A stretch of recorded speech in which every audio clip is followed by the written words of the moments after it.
Hello and welcome back to another video. In this video, I'm going to be showing you how to set up a Google Classroom and some of the main features that you are going to want to look at inside of it whenever you're setting up a virtual learning classroom of your own. So first off, let me introduce you to the Google Classroom and what it looks like. Just by typing in Google Classroom and going to the first link that comes up in your search bar, you're going to be redirected to this.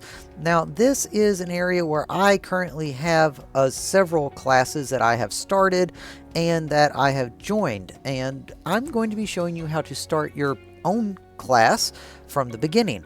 So by going up here to this little plus button, you can see it says join or create a class. Whenever you click that, you get the option to join or create. So first, in order to have a classroom that you can then share with your students, you need to create the classroom.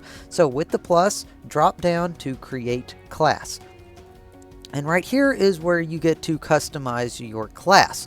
This is just going to be the main things that you see in the background right over here. Basically, the class name, that is the bolded large text up at the top, what you want it to be. And this is just going to be a test sample class. What section are you teaching? For instance, this is not, say, I am an art teacher. The section that I am teaching is going to be, say, art 3 for this.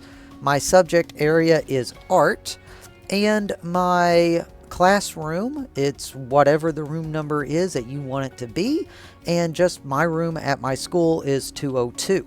So that is my classroom, and I can go ahead and hit create. And whenever you create a class, it will automatically show up for you and populate. So right now it is making the class, and as you can see right here, we now have it updated. This is your classroom and what your students are going to see. This right here is your classroom code, and if you would like to share this with your students, you can. You can just highlight this, copy and paste it wherever, and I will show you how your students are going to join in a little bit. Or you can copy this invite link, and whenever you copy an invite link, this is what it's going to look like. It will have this code right here, and this code will allow you to have your students click on this link, and it will automatically add them into your classroom. The first thing that you want to look at in here is the stream. The stream is whatever is being posted on your classroom. Look at this kind of like a Facebook feed. Whenever you have a stream of information, it usually posts the most relevant stuff at the top, the newest things. That is what the stream is. You can have this set up to where only you are allowed to post, or you can have it set up to where your entire class can post. And how you change this is by going up to this little gear icon, which is the settings.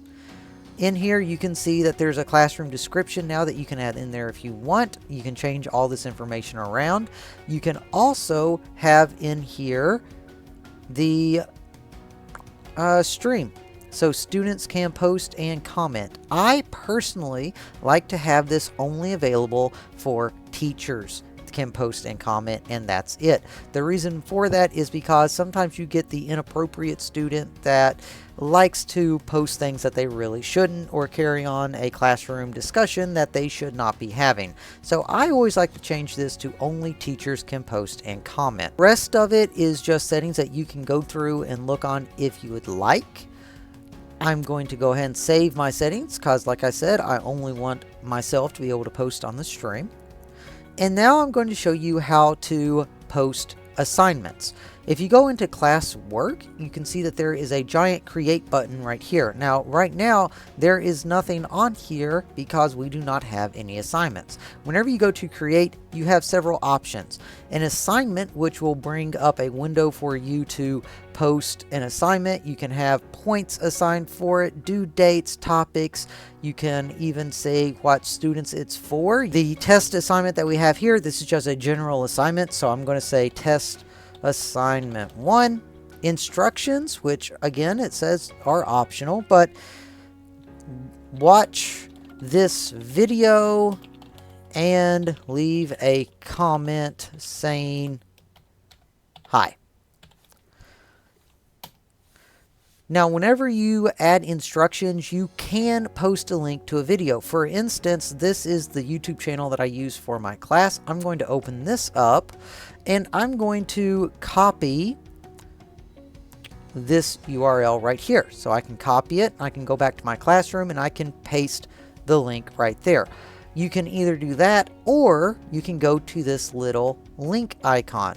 When you go to this link icon, you can just paste your link right in here and you can see it is now added to the assignment. So at any time, the students can click on this and watch it inside of the assignment. And why this is useful is in case the video is blocked at school, this will allow your students to still watch the videos. If you would like to add anything else to it, you can actually add a specific YouTube video by typing it in here.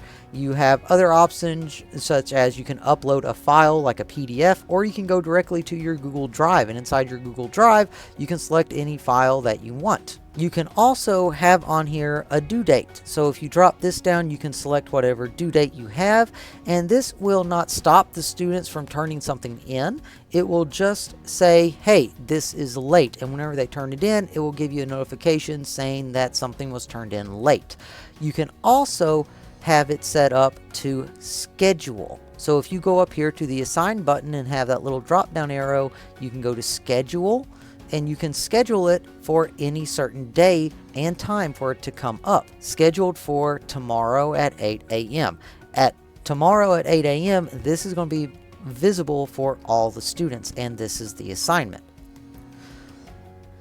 Now, something that is very useful whenever you are setting up a classroom, you can actually reuse already published assignments. So for instance, if you click this down and go all the way down here to reuse post, you can select different assignments from different classes you've had and select it, reuse it. And when you do that, it's going to come up with all of the information that you previously used. So if you type up, say, a general class for one grade, you can have one assignment and just repost it for all of your classes. And you can do that in the future as well. So this is very useful and I use this a lot. The other options for creating, you can create a question, which is basically a Google form or Google questionnaire. And you can also use a material post. I use a material post to help my students, and I usually have helpful links that we keep in class. So I can have the helpful links right here, and then I can say exactly what it is. And we could just have a bunch of useful links. Let's go ahead and post that. And as you can see, it's now a darker gray, which means it's visible for the students. You can click on that. And this is not an assignment, it's just a list of helpful things.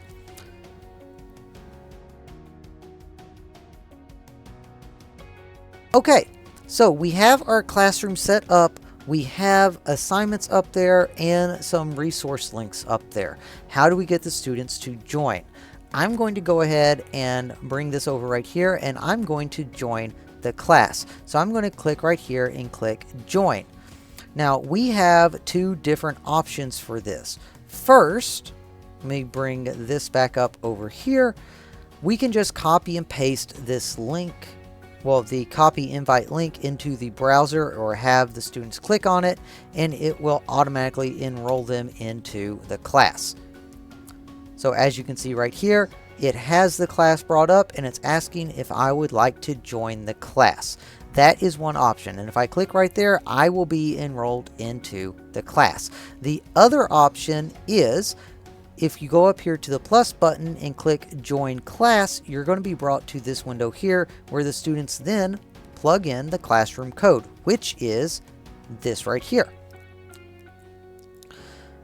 By going in there and plugging this in, you can see that it now says join, and I can click that. And it says I don't have access to the classroom because I'm not actually linked to the school with a school email address, but that's okay. I'll go ahead and fix that, and I will show you what it looks like whenever we do join.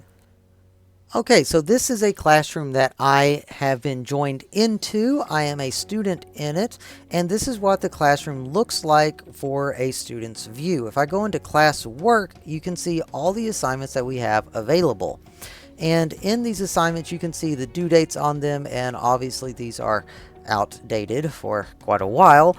But if I click on one, you can see that it says missing, which means I didn't turn it in yet, but there are assignments for it right there. I can click right here at View Assignments. And when I view assignments, this is what the student sees. So this is the name of the assignment, this is the description of it, and these are the attachments. Whenever a student gets to this point, what they need to do is they need to attach their work or do whatever it is the teacher wants them to do. Most of the time, what I suggest doing is attaching something to prove that they did it. For instance, in an art class, you want to take a picture of your work and attach it. And how you do that as a student is you go right here to add or create. You can either create a new doc, slide, sheet, or drawing, or you can click right here to add a file. And whenever you click to add a file, it'll let you browse your computer for a file. You can also go into your Google Drive. And whenever you go to your Google Drive, it'll have your most recent stuff right at the top. So I'm going to go in here and I'm going to select this one right here, add it in there. And as you can see, it's now added to the classroom and I can turn it in. So this is a very important step that a lot of students forget. They think that if you just attach it, that's all you have to do. You still need to turn it in. So whenever I go to turn in, it's going to say, do you want to submit it? Turn in. That's it. But wait, what if I forgot to do something? Or what if there was another step and I'm going to be working on it tomorrow? Well, that's easy enough to add to. All you have to do is go to Unsubmit, click Unsubmit, and now you can add or create something else. So now I can browse for the file that I needed, and there's the picture that I needed to add, upload it. And as you can see, we now have both documents, and I can just turn around and turn that back in. So as I mentioned before, you can set up as on the teacher side to have certain assignments due at certain times, and it will come up and notify the students if it's missing or if it's turned in and if it's turned in late. Hi, I'm Kyle, owner and operator of Great Technical. Thank you all so much for making it at this point in the video, and if you are here, go ahead, like and subscribe to the channel. It helps us out a lot, and it lets me know that the content I'm making is stuff that you all like to see. Go ahead, leave us a comment as well. Let me know if there's anything that you would like to see in the future, or if you have any future updates that you would like to have included in our products in the future. I would also like to say that being a company owner, I am very proud to be able to support businesses and students. I am also extremely proud to be able to support content creators. So if you have a content platform, you make videos, or if you have a blog and you would like to reuse some of our content, or if you would like to review some of our products, go ahead and send me an email. My email is right here, support@greattechnical.com. Get in contact with me. We can see what we can get worked out. And until next time, thank you all very much. Have a great rest of your day.